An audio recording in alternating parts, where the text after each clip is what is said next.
គឺតកតងនឹងរឿងដែលទាញការចាប់អារម្មណ៍ច្រើនដែរនៅតាមបណ្ដាញសង្គមមែនតើទៅរឿងធីសវណ្ណថាគឺត្រូវបានគេបំភ្លេចចោលយូរពេក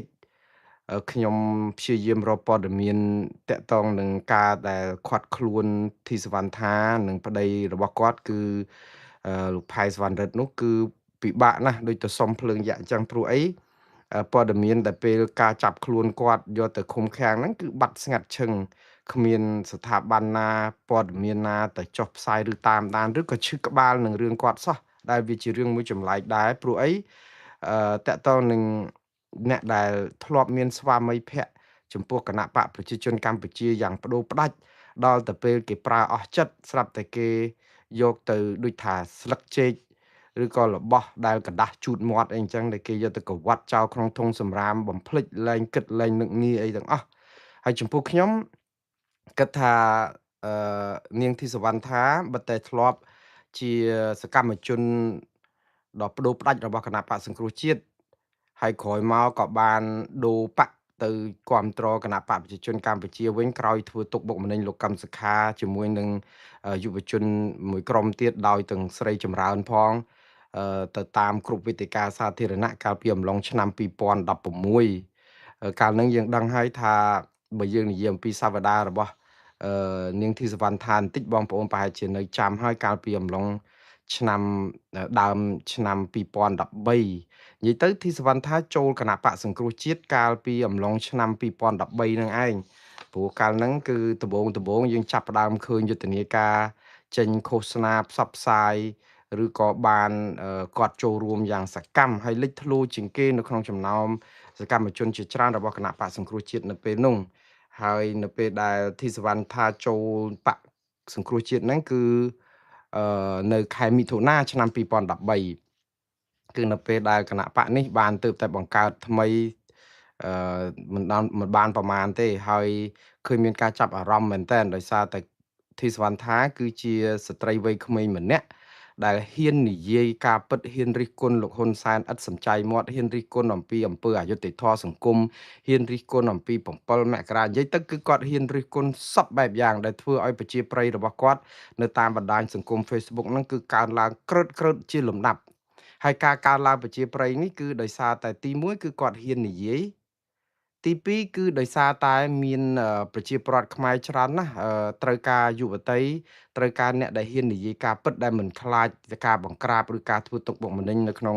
ប្រទេសកម្ពុជាពីសំណាក់រដ្ឋាភិបាលកម្ពុជានិងគណៈបកប្រជាជនណា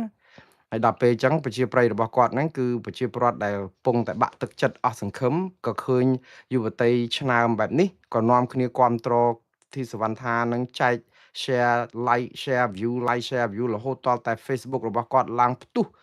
រាប់សែនអ្នកបាទគឺជាការគួរឲ្យកត់សម្គាល់មែនតើលឿនមែនតើហើយនៅពេលដែលគាត់បានឱកាសមាសពេលដែលគាត់ចាប់ផ្ដើមមានប្រជាប្រិយហើយស្រាប់តែគាត់មានគំនិតក្បត់គណៈបកសង្គ្រោះជាតិនេះដោយគាត់ទៅរករឿងលោកកឹមសុខាដំបងឡាយដើម្បីឲ្យបានហេតុដើម្បីឲ្យបានលេសដើម្បីឲ្យបានផលនៅក្នុងការដែលចូលទៅគណៈបកប្រជាជនកម្ពុជាកុំឲ្យប្រជាពលរដ្ឋមើលទៅឃើញថាគាត់ក្បត់បកក្បត់អីក្បត់ឆន្ទៈរបស់ប្រជាពលរដ្ឋគឺគាត់រករឿងលោកកឹមសុខាដឹកនាំដោយក្រុមចូលរួមជាមួយក្រុមស្រីចម្រើននោះគឺទៅរករឿងលោកកឹមសុខាគ្រប់វេទិកាសាធារណៈកាលហ្នឹងគឺឆ្នាំ2016ហ្នឹងគឺយើងឃើញថាទីសវណ្ណថាហើយនឹងក្រុមរបស់គាត់ហ្នឹងទៅរាវឆានលោកកឹមសុខាគ្រប់ទីកន្លែងគឺរករឿងគ្រប់ពេលតកតងនឹងរឿងខំចន្ទរាទីហៅស្រីមុំមកគឺរឿងហ្នឹងគឺថាស្ទើរនិយាយទៅពិភពលោកដឹងរឿងខ្មែរតែពីរឿងលើក្រែហ្នឹងណាដោយសារតែក្រុមគាត់ហ្នឹងតាមយាយីគ្រប់ច្រកល្ហកហើយគាត់បានសម្រេចរបស់គាត់មែនគឺចុងក្រោយតុលាការបានផ្តន្ទាទោសរឿងលោកកឹមសុខាតាក់ទងនឹងរឿងខំចន្ទរាទីហៅស្រីមុំតាក់ទងនឹងរឿងអសោកប៉ាន់សាកសីឯណាទៅដោយមន្ត្រីអង្គការសង្គមស៊ីវិលដោយទាំងអ្នកអង្គការសិទ្ធិមនុស្សអីជាប់គុករដូករណែលដោយសារតែជួយសាកសីនិយាយទៅគឺសឡកពឹសគេរឿងនយោបាយសោះហ្នឹងចាប់មន្ត្រីសង្គមស៊ីវិលហ្នឹងជាប់គុកជាប់ច្បាក់គ្រប់គ្នាអាហ្នឹងដោយសារតែរឿងអតិពលនៃនាងធីសវណ្ណថាដែរនៅក្នុងការដែលគាត់ តាមពិតគេខ្ចីដៃគាត់ប្រើហើយគាត់ក៏ចង់ឲ្យគេខ្ចីដៃប្រើដែរនៅពេលហ្នឹងព្រោះគាត់ចាំផ្ដើមចូលគណៈបកប្រជាជនចូលអត់ទាន់បានហ្នឹងគឺញ៉ែប្រហែលជាមួយឆ្នាំពី2016មកហ្នឹងគឺចាប់ផ្ដើមញ៉ែគណៈបកប្រជាជនកម្ពុជាតាមរយៈអំពើរបស់គាត់ដើម្បីឲ្យឃើញប្រឆាំងនឹងគណៈបកខ្លួនដែលខ្លួនធ្លាប់គ្រប់គ្រងពីមុនមកដែលមានប្រជាពលរដ្ឋគ្រប់ស្រឡាញ់យ៉ាងពេញទឹកពេញដីរហូតដល់សហរដ្ឋអាមេរិកនៅណាក៏នៅចាំវីរភាពរបស់ធីសវណ្ណថាដែរក៏ប៉ុន្តែក្រោយមកប្រជាពលរដ្ឋក៏ចាប់ផ្ដើមបាក់ទឹកចិត្តឬក៏ខកចិត្តយ៉ាងខ្លាំងនៅពេលដែលគាត់ចុះចូលទៅគណៈបកប្រជាជនកម្ពុជាហើយគាត់ចូលនៅខែឧសភាឆ្នាំ2017គឺប្រហែលខែនៅមុនបោះឆ្នោតជាតិគឺជាការរៀបចំទុកមួយយ៉ាងជាក់ច្បាស់ហើយគណៈបកប្រជាជនកម្ពុជាត្រូវការទីសវណ្ណថាដើម្បីបំផ្លាញគណៈបកសង្គ្រោះជាតិព្រោះគណៈបកសង្គ្រោះជាតិកំពុងតែឡើងប្រជាប្រិយខ្លាំងមែនទែនដែលអាចឈានទៅឈ្នះឆ្នោតគណៈបកប្រជាជនកម្ពុជាហើយដូច្នេះដើម្បីបំបែកផ្ទៃក្នុងគណៈបកប្រឆាំងនេះឲ្យបែកខ្ទេចខ្ទីបានគឺមានតែខ្ចីមនុស្សនៅក្នុងបកនេះដែលជាសកម្មជនដូចទីសវណ្ណថាអញ្ចឹងយកទៅបំផ្លាញហើយយើងឃើញហើយតកតងនឹងមុននឹងមានព្រឹត្តិការណ៍ដែលចោះចូលនេះគឺយើងឃើញក្រោយមកក៏បែកធ្លាយសារឆ្លើយឆ្លងគ្នារវាងធីសវណ្ណថាហើយនិងលោកហ៊ុនសែនដែលតាក់ទងគ្នាផ្ទាល់តាមប្រព័ន្ធអេឡិចត្រូនិកហ្នឹងគឺមានឯកសារបែកធ្លាយដល់ទៅជាង400ទំព័រឯណោះតាក់ទងនឹងការឲ្យលុយដើម្បីបំបែកគណៈបកសង្គ្រោះជាតិដើម្បីធ្វើឲ្យខ្ទេចខ្ទីដើម្បីបរិហារដើម្បីផ្សព្វផ្សាយគឺឯកសារនេះគឺផ្សាយផ្អើលពេញពិភពលោកអ្នកណាក៏ដឹងដែរអំពីយុទ្ធសាស្ត្ររបស់ទីសវណ្ណថាហើយនឹងចៅនឹងតាកាលនេះយើងហៅថាចៅស្រីនឹងតានឹងគឺព្រោះអីទីសវណ្ណថាឆ្លងជាមួយនឹងលោកហ៊ុនសែនដែលប្រើពាក្យថាចៅស្រីនឹងហៅតាពេញមាត់អីចឹងទៅនេះគឺជាចៅសំណប់របស់លោកហ៊ុនសែនសំណប់នេះក្នុងន័យថាសំណប់យកមកខ្ចីប្រើដើម្បីបំផ្លាញគណៈបកសង្គ្រោះជាតិទេមិនមែនសំណប់ដើម្បីយកមកដើម្បីប្រយោជន៍ជាតិទេក៏ប៉ុន្តែដោយសារតែប្រហែលជាអំពើកម្មអកុសលដែលធីសវណ្ណថាបានសាងជាមួយនឹងការធ្វើបាបគណៈបកសង្គ្រោះជាតិលោកកម្មសុខាហើយនិងមន្ត្រីសង្គមស៊ីវិលជាច្រើនដែលធ្វើឲ្យជាប់គុកដោយសារនាងក៏មិនដឹងបានជាពេលនេះអ្វីគឺធ្លាក់ទៅលើខ្លួននាងនិងប្តីនាងដែរគឺលោកថៃសវណ្ណរិទ្ធនោះថ្ងៃនេះតុលាការសាលាដំបងបានសម្រេចផ្តន្ទាទោសដាក់ពន្ធនាគារលោកស្រីធីសវណ្ណថានិងប្តីរបស់គាត់គឺកំណត់ទោសម្នាក់3ឆ្នាំហើយបទចោទគឺតាក់ទងនឹងការផ្សព្វផ្សាយព័ត៌មានដែលធ្វើឲ្យបាក់ទឹកចិត្តកងទ័ព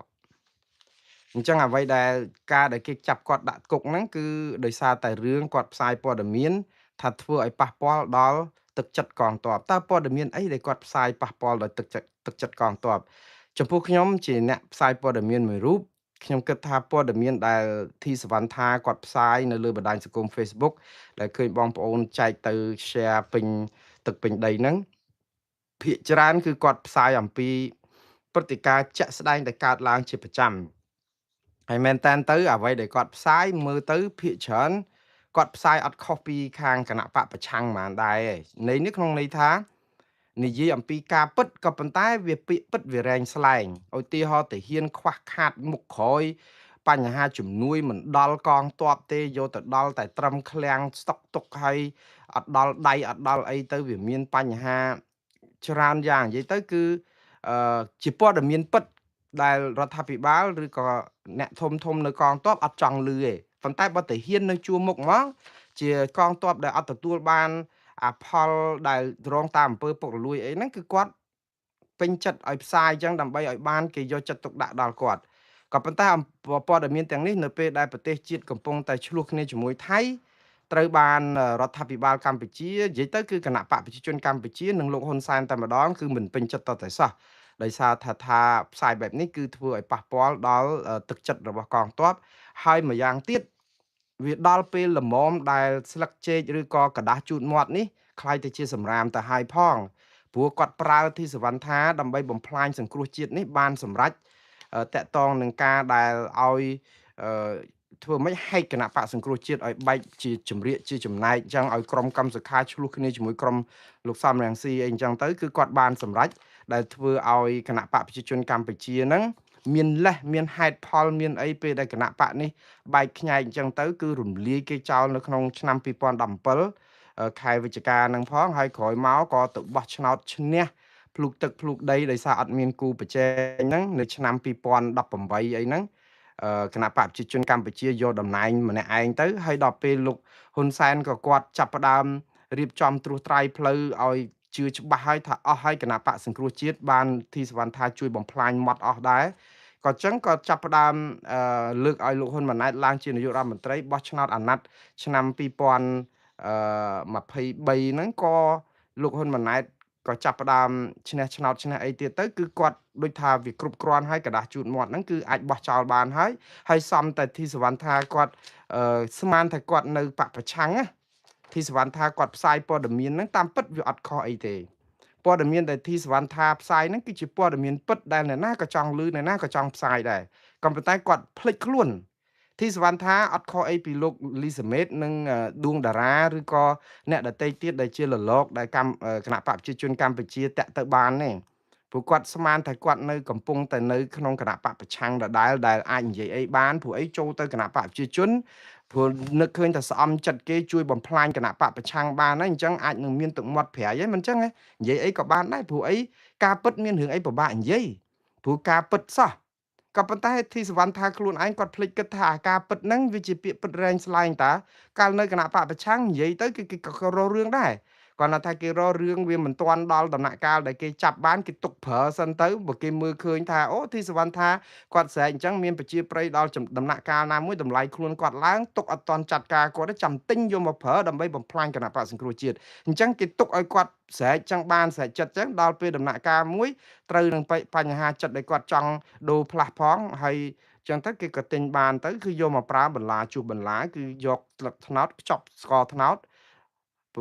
បំផ្លាញគណៈបកសង្គ្រោះជាតិដល់ពេលគាត់ចូលទៅក្នុងគណៈបកប្រជាជនកម្ពុជាគាត់បានការងារច្រើនណាស់ក្របខ័ណ្ឌរាជការក៏មានធ្វើជាអភិបាលរងនៃក្រុងអរិយខ្សាត់នោះទៅទៀតធំណាស់តំណែងនេះហើយក៏ជាសកម្មជនជាប់ជា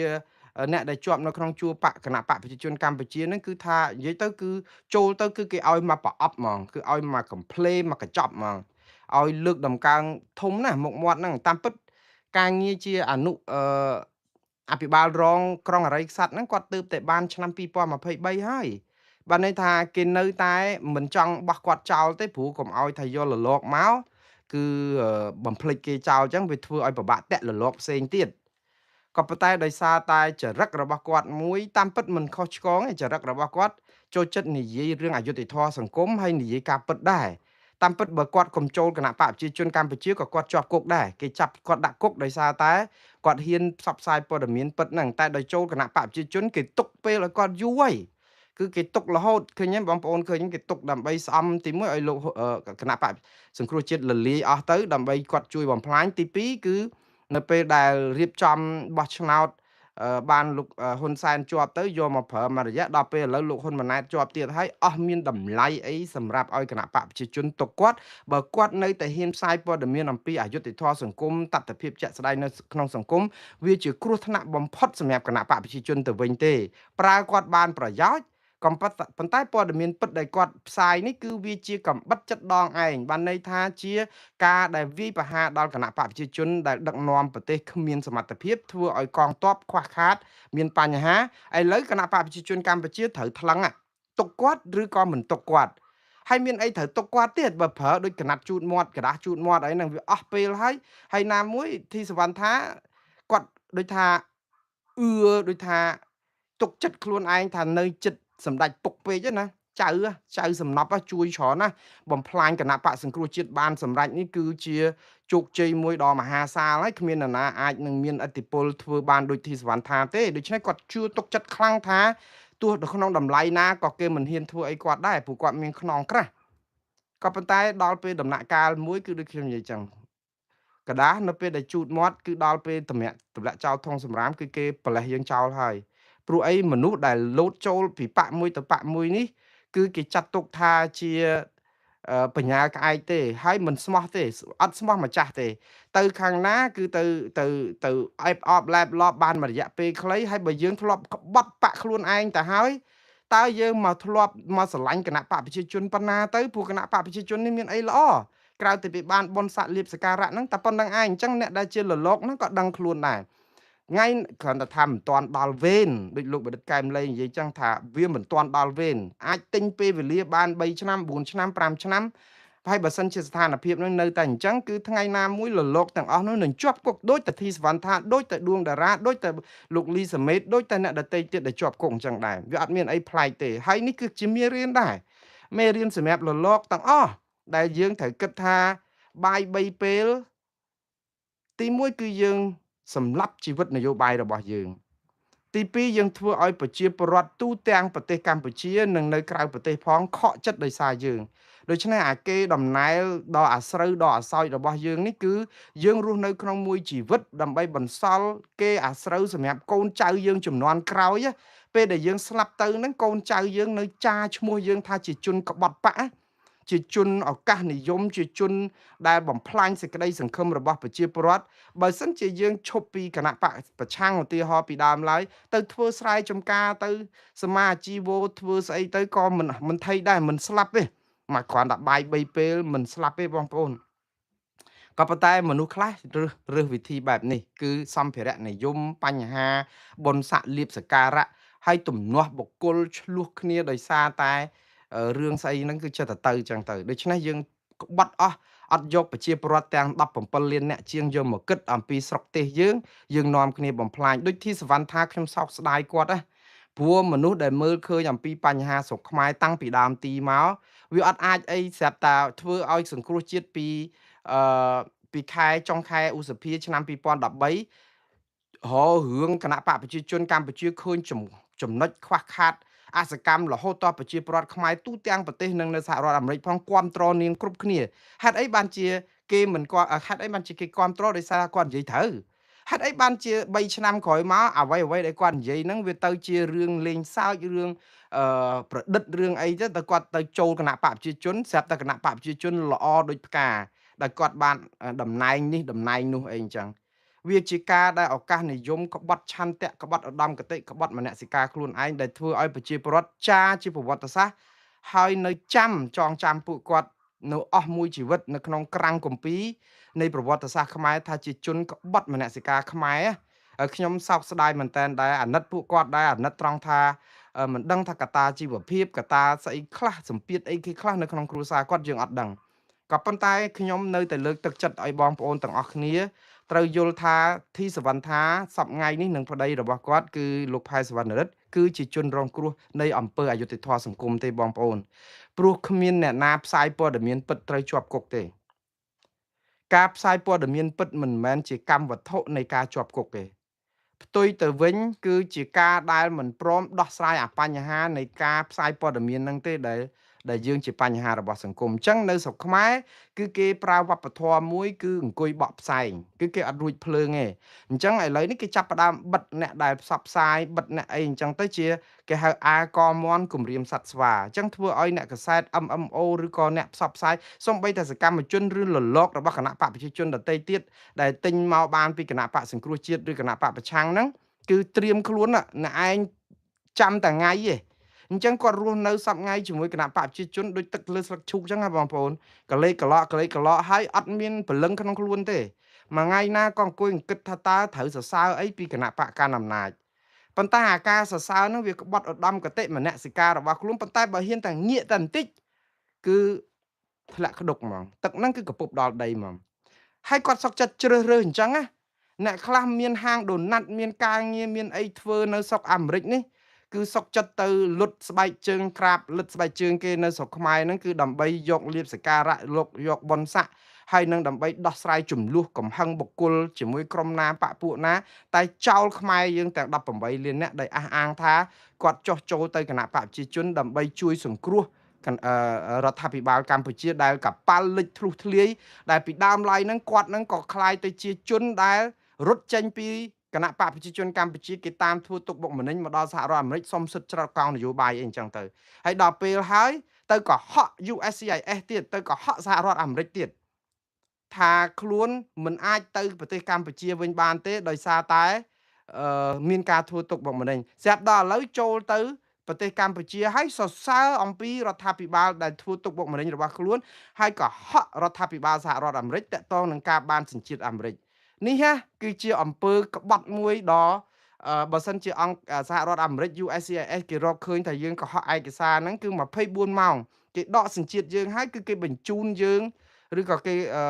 យ៉ាងហោចណាស់ក៏គេថាយើងធ្វើខុសនីតិវិធីហើយចាប់បញ្ជូនយើងទៅប្រទេសកម្ពុជាវិញដោយស្វ័យប្រវត្តិអត់មានត្រូវចាំទេ